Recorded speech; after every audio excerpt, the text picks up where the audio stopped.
أعوذ بالله من الشيطان الرجيم بسم الله الرحمن الرحيम अस्सलाम वालेकुम टाटो बच्चों उम्मीद कि तुम ठीक लेक्चरन हुंद सिलसिल जारी थवित परो आज class 8th subject math chapter नाव मेंसुरेशन इम चैप्टर एक्सरसाइज 10.2 क्वेश्चन नंबर 11 करो आज सॉल्व क्वेश्चन 11 तुम नजर गसान स्क्रीनस पे Diagram of the adjacent picture frame has outer dimensions 24 centimeter into 28 centimeter and inner dimensions 16 centimeter into 20 centimeter. तो डायग्राम अख शक्ल अख नजरी गसान यह अख पिक्चर फ्रेम अख यथ निब्रिम डायमेंशन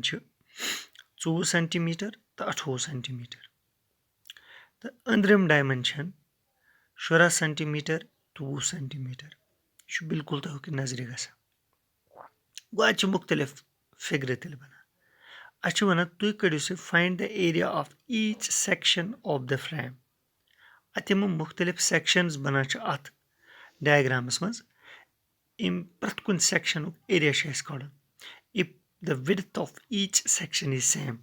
अगर प्रत कुन सेक्शन ब्रेडथ सेम ठीक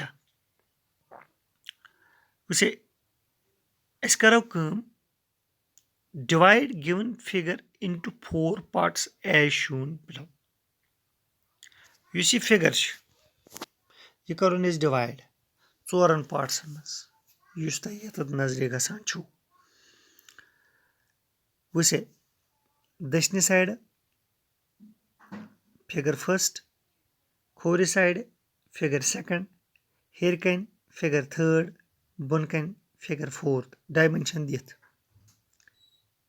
युस फिगर फर्स्ट तुम वो अमुक निब्रिम डायमेंशन कोता 28 सेंटीमीटर अंदरिम डायमेंशन 20 सेंटीमीटर गो मेजरमेंट दिथ अगर अत फिगर फर्स्ट पे नजर त्रो यह फिगर फर्स्ट बना ट्रपीजियम ठीक here two of given figures first and second are similar in dimensions तो यूस फिगर फर्स्ट तो फिगर सेकंड सिमिलर क्या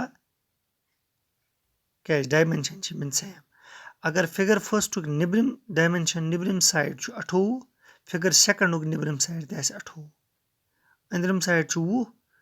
फिगर सेकंड अंदरिम साइड त 20 लिहाजा कर डायमेंशन सेम इथे पे पेट कन तुम फिगर थर्ड या बन कन फिगर फोर्थ नजर गसान इमन similar dimension figure third figure fourth निब्रिम डायमेंशन 24 सेंटीमीटर तो फिगर थर्ड निब्रिम डायमेंशन 24 सेंटीमीटर ठीक इथे पे फिगर फोर्थ अंदरिम डायमेंशन 16 सेंटीमीटर फिगर थर्ड अंदरिम डायमेंशन 16 सेंटीमीटर तवे सिमिलर डायमेंशंस गो गोडुक स्टेप लिखो here two of given figures first and second are similar in dimensions and also figures third and fourth are similar in dimensions one nimo is figure first therefore area of figure first क्या नी चूंकि अगर इस figure first पे नजर throw